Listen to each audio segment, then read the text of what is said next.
Pittsburgh Steelers fans, welcome back to another episode of The Standard is the Standard. Now, if you are one of the people that were just listening to Lance and I on our Blog Talk Radio website, you were in for a treat. We had a two-time Super Bowl champion and Steelers great Max Starks on the show. If you are listening to this episode and didn't know that there was another episode going on, go to iTunes, check us out on BehindTheSteelCurtain.com. Listen to that interview. It's tremendous stuff. Great insight from a guy that was in the trenches, played for Mike Tomlin, still knows a lot of the players. Well, maybe not a lot, but I think he's still connected to the team in a way. Lance might be able to talk about that in a second. But huge props to you, Lance, for getting that hookup. I know you know Max Starks personally. Yeah, I thought it was a great interview. Was there anything that popped out about that interview that you thought was a little surprising or anything, maybe even his prediction that he gave? I mean, Max is one of the most intelligent people that I've ever met. I mean, so to hear him just be able to rattle all that off, I'm not surprised. I mean, he's a very sharp guy, very sharp individual, funny guy, very affable and very loved. I mean, guys love Max in Pittsburgh. I'm sure Max could go to Pittsburgh and run for mayor and probably win. Well, it depends on if Juju Smith-Schuster's running, because if Juju Smith-Schuster's running after what he did to Perfect, he would win. I think probably unanimous decision. I don't think anyone would vote for anyone else. But let's talk about some football because, my goodness, and I said this when we were talking to Max, typically you're coming off a primetime win, a come-from-behind win against the Baltimore Ravens where you clinched the AFC North Championship. And that's all everyone wants to talk about. But in my experience, I've been the editor of BehindTheSteelCurtain.com now for 3 seasons. Never once have I seen such a big win, such a dramatic win, and all the attention just shift like that to the next opponent. People were talking about the Patriots, I think, before the players even got their hats and T-shirts on the field or in the locker room. It was insane. This has been the game all season. When we did our preseason show, Lance, we talked about this game. When we went through all our predictions, it was this game. No one knew all the stuff that was going to happen leading up to this game, like Edelman's gone. Ryan Shazier's injured. But here we are. The Pittsburgh Steelers play the New England Patriots Sunday at Heinz Field, 4:25, nationally televised on CBS. I'm telling you what, this is for the first round seed because, hey, who predicted it? Maybe I didn't predict it, but I did say there's a good chance that they go down to Miami, the Patriots, and lose, and they did on Monday night. Now, that doesn't have too much of a bearing on the Steelers, but what it does do is if the Steelers win on Sunday, they basically have secured the number 1 seed in the AFC, unless they completely fall flat on their face. They have secured that number 1 seed. There's a lot riding on this game. Lance, just real quick, I want to know what your gut reaction feeling is as we approach this contest. Jeff, before I give you my gut feeling, have you ever popped your collar? No, I actually don't like people that do that. Why? You need to pop your collar. I don't even have a collar on this shirt. You're Jeff Stradamus. Come on, man. You got to give yourself credit. It's not the first time I predicted something either. Remember, I predicted Alejandro Villanueva's contract. Yes. Okay. What can I say? Jeff Stradamus, Joy Stradamus. You got to claim it. Yeah, there it is. Yeah, for the YouTube followers. Thank you. Thank you. My gut reaction, and this is very joyous. It's the Christmas season, Hanukkah, so on and so forth. But I think we're going to have to shift back to our normal roles. Jeff is joy, I'm misery. Mm-hmm. And my gut feeling is they're going to get their ass whooped. That's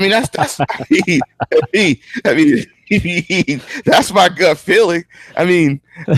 I saw that defense. My gut feeling is that they're going to get their ass whooped. My gut feeling is the Patriots can get it any which way they want to get it. Well, and it's no surprise for those that have listened to the show before that I'm very positive going to this game because what do I always talk about? The offense. And I love the Steelers matchup with the New England Patriots defense. And what do you normally cover? The Steelers defense. And I cannot stand the Steelers defense against the Patriots offense for so many reasons. So there's a good, that's why you're thinking they're going to get their asses whooped, and I think the Steelers are going to be able to put some major points up on this team. So what do you want to talk about first, offense or defense? Do we want to talk about joy or misery first, I guess is the question. In the famous words of Rob Bass, joy and pain, I'll take joy first before I get to the pain. Okay. All right. Well, let's talk about this because I've been thinking a lot about this. I just don't think the New England Patriots defense does anything great. Nothing. They're well coached. They know their jobs, and they typically do their jobs. But this defense is very middle of the road, and it's very unorthodox for a Patriots defense. They've got a lot of injuries. I get that. Donta Hightower. I know that a couple of their defensive backs have been in and out of the lineup. I think Bill Belichick listed, I think, half of their active roster as a limited participant today in practice, but which tells us absolutely nothing. It's just what he always does. For me, this is a game where the Steelers can send a message to the Patriots, to the NFL. We're not messing around anymore. We're just going to go out there and we're going to drive it right down your throat however we want to do it. And it could be with Le'Veon Bell running the football. It could be by them spreading them out, running no huddle, and just up-tempoing them to death. I think it could even be if they want to go power. The problem is that the Steelers oftentimes, and they did it again on Sunday Night Football against the Ravens, for whatever reason, I have no clue why Todd Haley and or Ben Roethlisberger would ever do this, but they do it all the time. They stop doing what works, and they feel like they want to totally change the script, and that's when they start stumbling. So against the Baltimore Ravens, they come out, they spread them out, they're throwing the football, they're no huddling on the offensive side, and they score 2 touchdowns. They turn an interception from Joe Flacco into 7 points. They score on their next possession, and then in the second and third quarter, what do? They decide they want to go heavy. They decide they want to put Roosevelt Nix in the backfield. They want to throw out an extra tackle as a tight end, as an eligible receiver. It doesn't work. The Ravens' defense is built to stop that type of attack. And so all the success you had spreading them out now is nullified, and they don't get back to it until when? The fourth quarter, when they have to score 11 points to come back and win the game. So I think that the Steelers need to be smart here. I think they need to have the plan that we're going to go up-tempo. I think that's their calling card this year. Go up-tempo. And when they go up-tempo, they need to make sure they continue to run the football, though. You don't want Ben Roethlisberger throwing the ball 66 times this Sunday. At least I don't. Le'Veon Bell needs to run the football more, but they can run it from the spread formation. And here's the key. I would be really, really excited if Vance McDonald is playing. I just don't think he's going to. He has a shoulder injury. He's did not practice today. I just listened to Mike Tomlin on his Tuesday press conference. It doesn't sound like this guy's going to be back in time. But Vance McDonald's a great blocker. But you know what? Who they get back is Juju Smith-Schuster.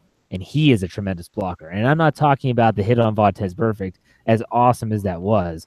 I'm talking about how when they go into that bunch formation, you basically have a tight end in Juju Smith-Schuster, and the fact that he can take on a linebacker, he can take on definitely safeties and defensive backs.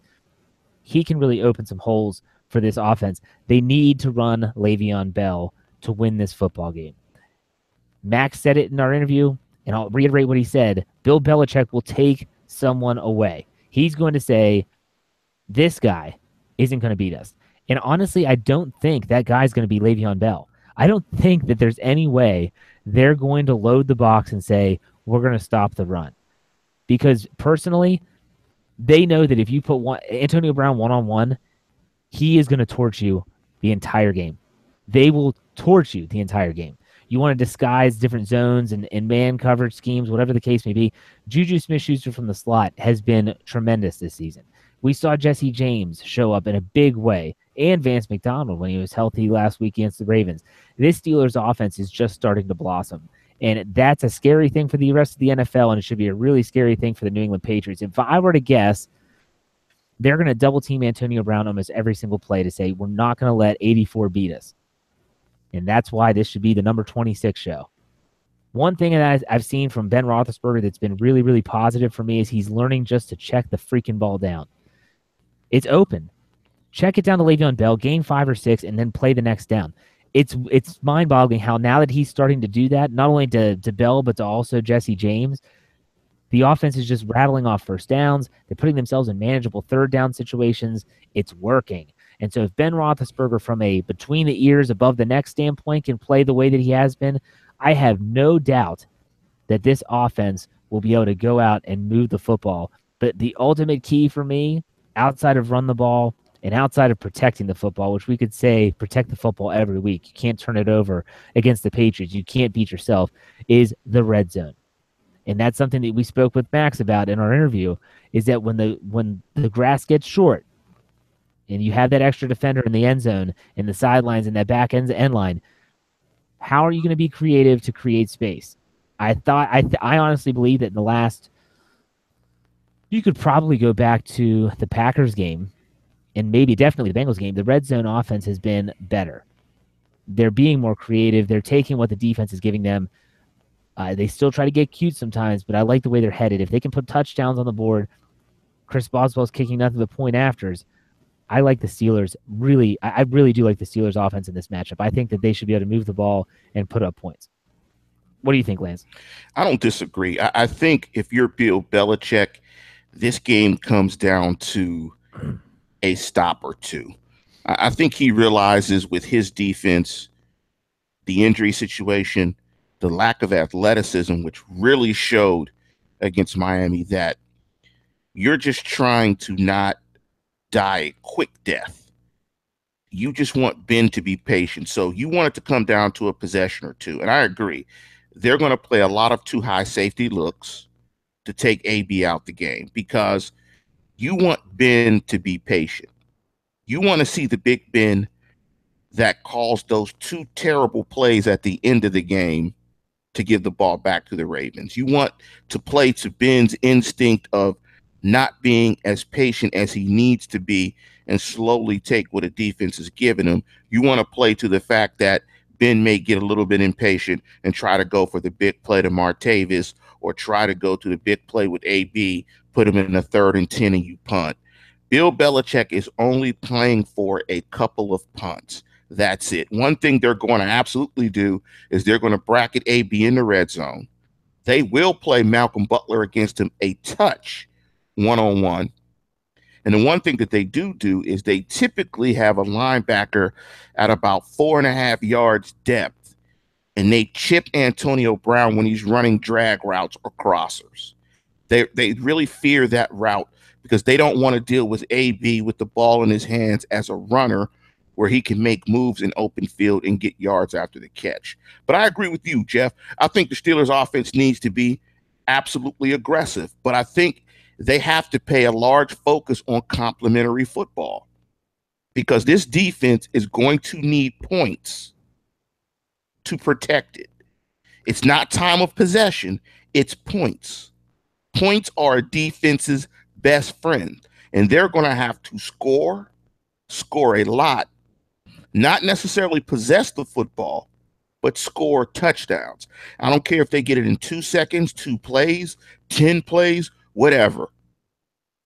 Okay, you can't necessarily slow play Tom Brady. You just have to score touchdowns, score in the red zone, and score points so you can put this defense in some obvious situations where they're just going up against the pass because the Patriots got to come back. But if the Patriots have two-way go, can run it and pass it and play action it, it's going to be really tough on this defense. Now, before we move on to defense, I have a question for you, and 2, I have some players to watch. This is a new thing I'm going to add. Players to watch. Obviously, players to watch. You talk about Ben Roethlisberger, Le'Veon Bell, Antonio Brown. We all know those. Those are obvious.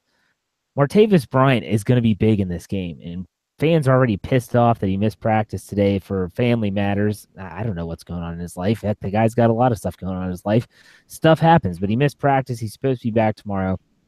I think that Martavis Bryant and Juju Smith-Schuster and possibly Eli Rogers are going to be very, very important because they are the one-on-one matchups in the red zone especially.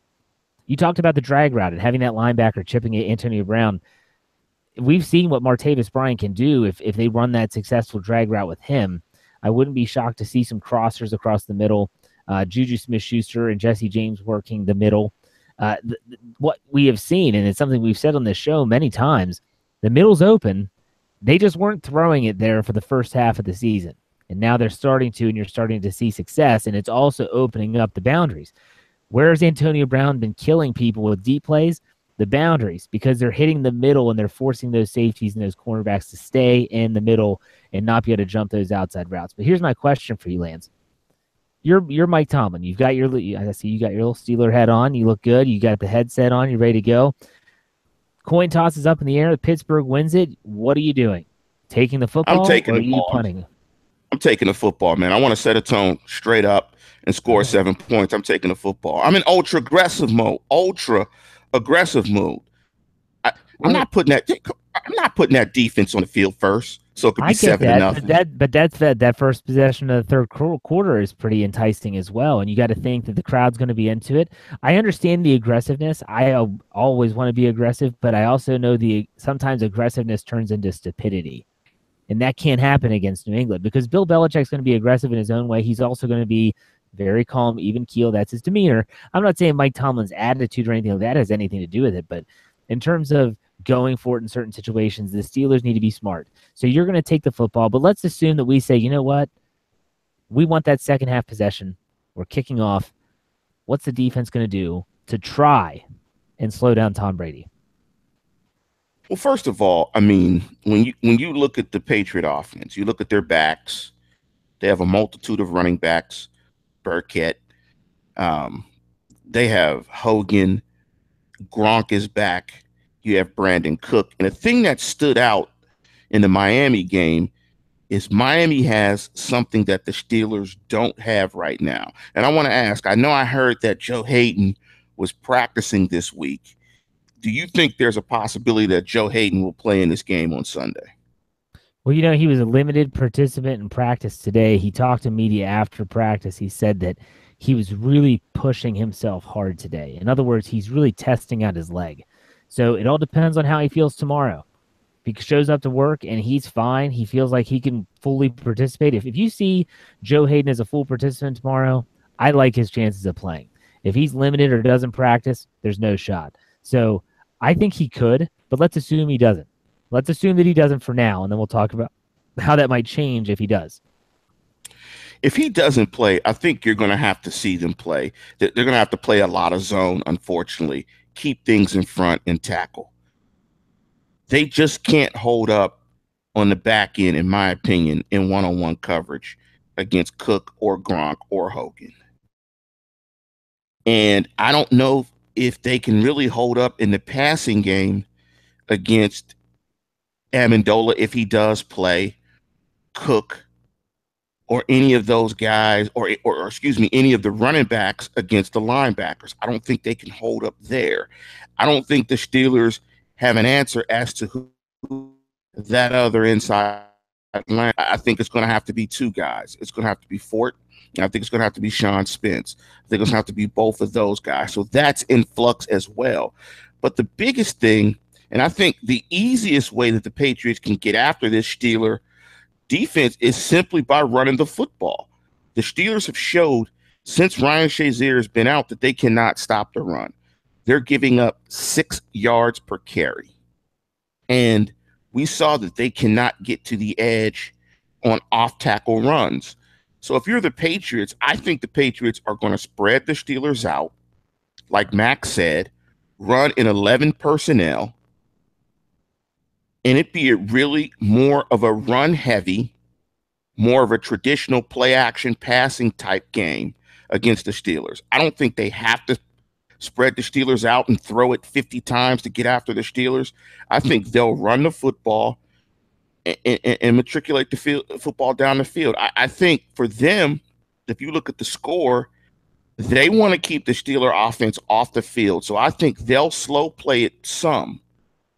And I think the ideal score for them is between 28-31 while they're limiting the Steelers' possessions. So I think you're going to see a run-heavy dose of New England this game. And they're going to be sprinkling in some short stuff to the running backs to convert third downs. And I think you're going to see your deep shots to Hogan, Gronk, and Brandon Cook as well mixed in. I thought a lot about how picturing in my mind what this Patriots offense might be trying to do. It also comes down to what I think the Steelers defense is going to try to do. Think back to last season when the Steelers hosted the Patriots. Now, Ben Roethlisberger was injured and Landry Jones played. Didn't happen. That didn't matter with the defense, though. Now, granted, that defense did have Ryan Shazier, but if you think back, they did not blitz Tom Brady. They rushed 4. They dropped everyone back. And do you remember what happened? It was so frustrating.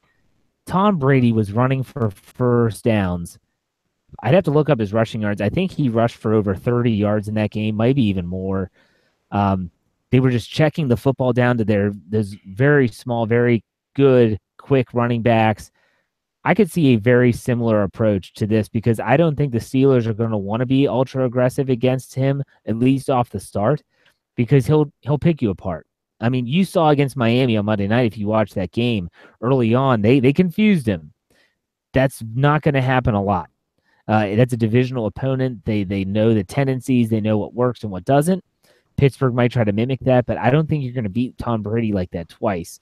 It's going to be a tall test. But I think if you said what you said about Belichick in the defense of New England against Pittsburgh's offense, I think it's the same exact thing for Keith Butler and the Steelers' defense in terms of you just want a couple punts. I don't care how it happens. Drop passes, tipped balls, Brady has a hangnail and trips. I don't freaking care. They punt the football away. That's a win. Period. I think this could be a really high-scoring game, to be honest. Patriots offense would be similar to what they did last year. If you look at the stats from that game, and I'm glad you brought it up, Brady ran the ball 5 times for 13 yards. Interestingly enough, in that game, LeGarrette Blount ran it 24 times for 127 yards, averaged 5.3 yards per carry, and Brady only threw the ball 26 times, but he did complete 19 of those for a passer rating of 124 and 2 touchdowns. That's how I envision they will try to get after the Steelers. They scored 27 points in that game, really controlled the clock in the second half. And I think you're right. Both defensive coordinators, they have rusty knives, in their tool shed. I mean, the defenses are going to be at the mercy of both of these offenses. And I think they're going to want to limit possessions, particularly New England on the defensive side of football. I don't think they want to go blow for blow, toe for toe. Let's play a shootout with this Steeler offense, especially on the road with Ben Roethlisberger and all those weapons. So I think you're going to see them run the football, slow it down, slowly matriculate the ball down the field, and take their shots when they get them. But if they have a drive where they convert 3 or 4 third downs and they're eating up clock and they score a touchdown on a 6.5-minute drive, that's a double win for them in this game. And that's the stuff that happens a lot when the Steelers play the Patriots. Those drives where they just cannot get off the field. It is absolutely demoralizing. And if the Patriots connect on a flea flicker, I might punch someone in the face. I don't know who. Just don't be around me because, my gosh, be on your I don't know. I don't want to talk about that AFC Championship game. We literally took like a 4-month hiatus after that game because we didn't want to talk about the Steelers at all. So let's hope that doesn't happen again. Now, I just looked up the odds for this game and where they are now. I was kind of surprised, to be honest with you. Have you checked recently, Lance, of what the latest odds are on this contest? Let me guess. And odds meaning the odds. The line. You mean the line for this game? Yes, the Vegas spread. Because the Patriots lost on Monday night, I think the Steelers are going to be to 5-point favorite. Wrong. The opening line in this contest was the Patriots giving 1, and it moved all the way to the Patriots giving 3. Even after the loss? Yes. Wow. It went up after the loss, and that's you look at some of the sports books in Vegas. Bet Phoenix is -3, MyBookie's -3, Bovada's -3, 5 Dimes -2.5. But all of them have the same over/under at 53. What that is? You know what that is? Oh, they're just trying to get that money. They're trying to. No. Well, you know that part, but you know why they're the favorite, right? Well, they own Pittsburgh. Tom's mad. No, Tom's mad. Tom's mad. He's Well, mad because he didn't play a good football game. And so he's going to release the Kraken and take it out on the Steelers next week because Tom is mad. he's You know mad. what they do? He's He's mad. mad. He's mad. Punk. But you know what? The funny thing is, he didn't even have the. I was shocked. I didn't know this at the time. I didn't watch all of that game because it was late. I think I watched into the third, about halfway through. And when I went to bed, I checked the score. I was like, dang, the Dolphins might win this game. I didn't realize they didn't even convert a third down in the entire game. It was the first time since 1991 that the New England Patriots have not converted a third down in a football game. And I know some Steeler fans were just salivating, like, oh, I can't wait till they come to Pittsburgh. Yeah, let's pump the brakes on that a little bit. They're not going to have a poor game twice, not in a row. That doesn't mean the Steelers can't win. It means that you can't expect Tom Brady to stumble through a football game like he did on Monday night. I do think it helps the Steelers that they're playing at home. That's huge for this team. I do think it helps that the Miami Dolphins, they hosted that game. So the New England Patriots traveled on Monday night. They had to travel back. They're on a short week, and they have to travel again.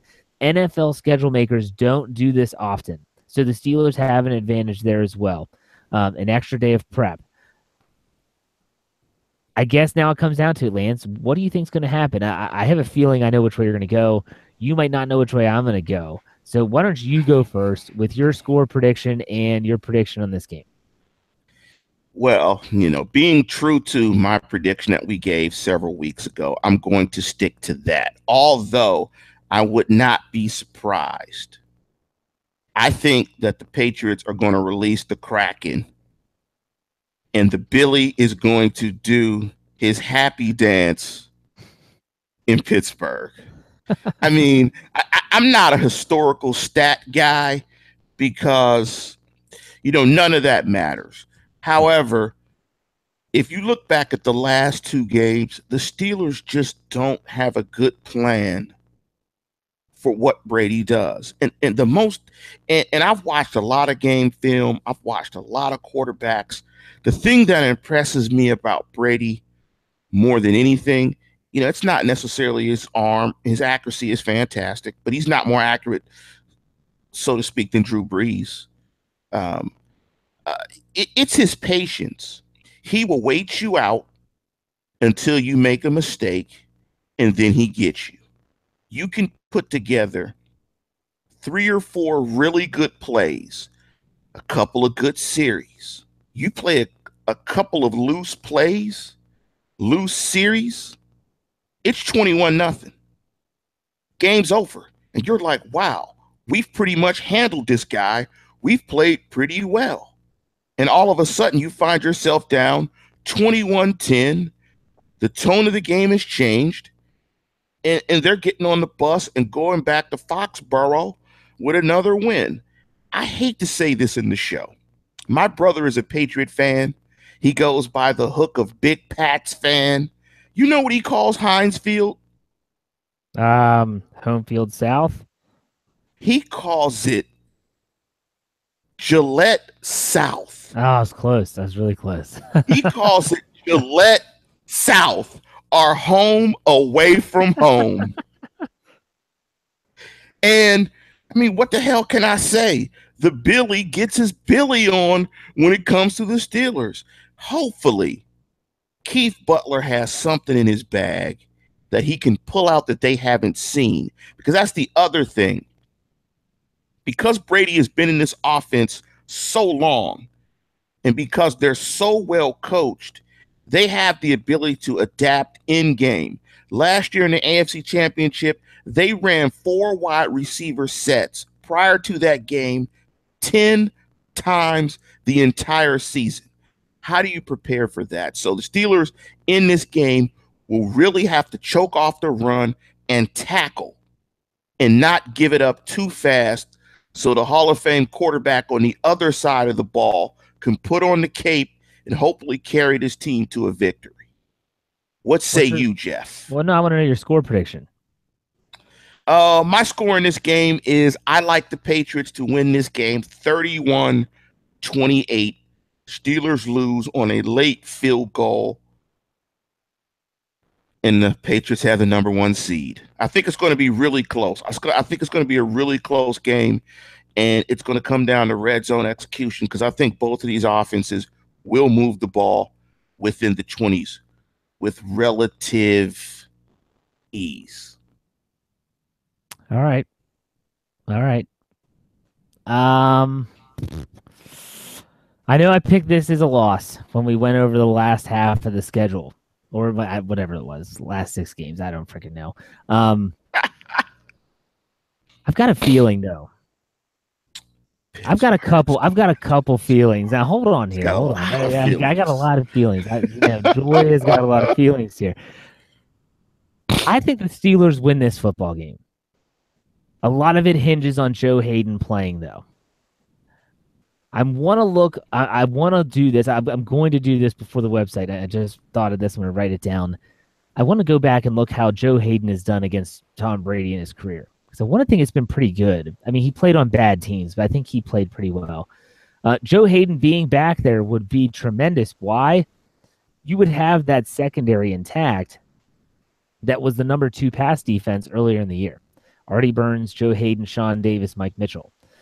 That's going to be big. It's going to be important from a communication standpoint, getting one on the same page. It allows Mike Hilton to just do his job in the slot, and you also have Cam Sutton to be able to come in if things go south. I think that's your best case scenario.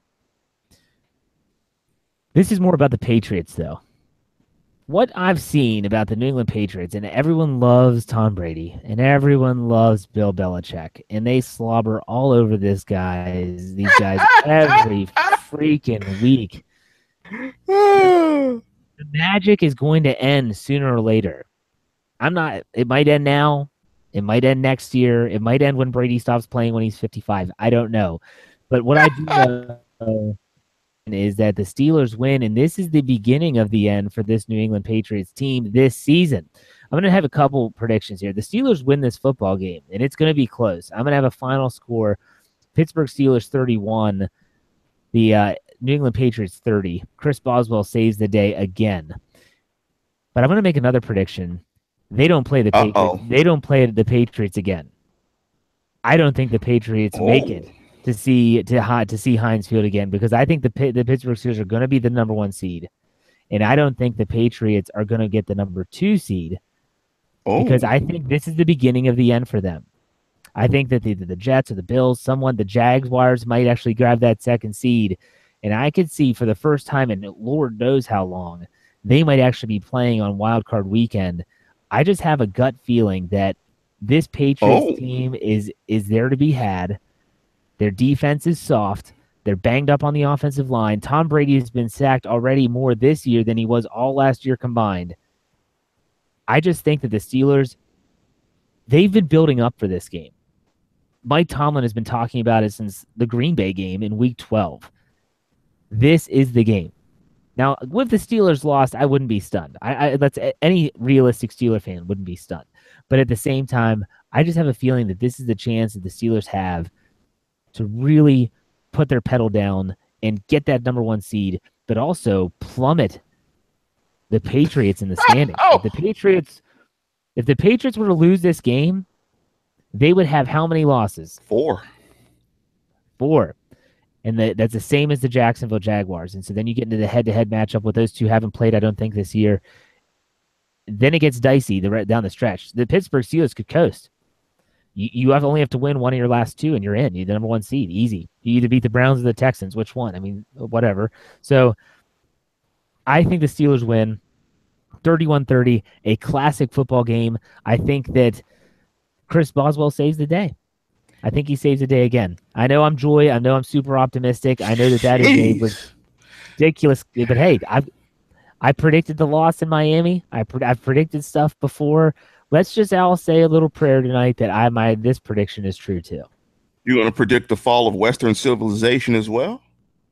I did predict the fall of the Ottoman Empire, but that was a long time ago. Hey, let me give you these stats. Let me give you the stats from that Tom Brady performance against Cleveland last year. And if you guys remember, that was the first game after the suspension. He was 28 for 40 for 406, 3 touchdowns, and 127.7 passer rating.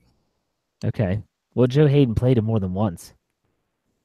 So I wanted to go back to that game because I knew about that game. Yeah. But yeah, it'll be interesting to look. I want to look at that on film as well. So Jeff, man, before we get out of here, what you got brewing for the website? Are you going to talk to the Patriots guy? I mean, this is Pat's week.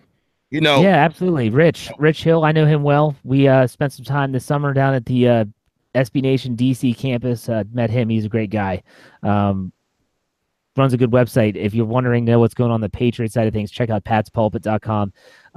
Obviously, I might actually see if I can get him on a podcast at some point in the later ends of the week. He would be a great guy to talk about. He's very straight up and straight down. He's not going to sway one way or the other. Good guy. Other than that, and I do want to do some stuff with Rich coming up on the website, but we've got some film room stuff coming up. We're going to be talking about the spread. Really, all this great commentary is coming up for the Steelers coming into the Patriots game. One really good commentary about the Shea Leave hashtag that's kind of running rampant. It's good piece from Brian Anthony Davis. So make sure you check out BehindTheSteelCurtain.com for all your Pittsburgh Steelers needs. The site has been humming this week, and rightfully so. Lance, anything to say before we get out of here? Shea Leave. And I hope I'm wrong, and I hope you're right. Shea Leave, man. Take your own words, but this guy is he and Dan Rooney are going to lift this team up. I told you, man, it's hard being optimistic. I told you. So you could only do it. You could only do it for like 2 weeks. After 2 weeks, you're exhausted. I'm exhausted. I'm exhausted. I'm totally exhausted, man. Whew, I'll let you hold the mantle. Absolutely. Well, by all means, thank you for getting that hookup with Max Starks. Check that out on our iTunes store on BehindTheSteelCurtain.com. It was definitely worth the listen. It's only about 10 to 15 minutes in length. And we'll see you next week after the Steelers pretty much lock up the number 1 seed. And Lance will have to say that, I was right, he was wrong. So there you go. We'll see you next time. Bye.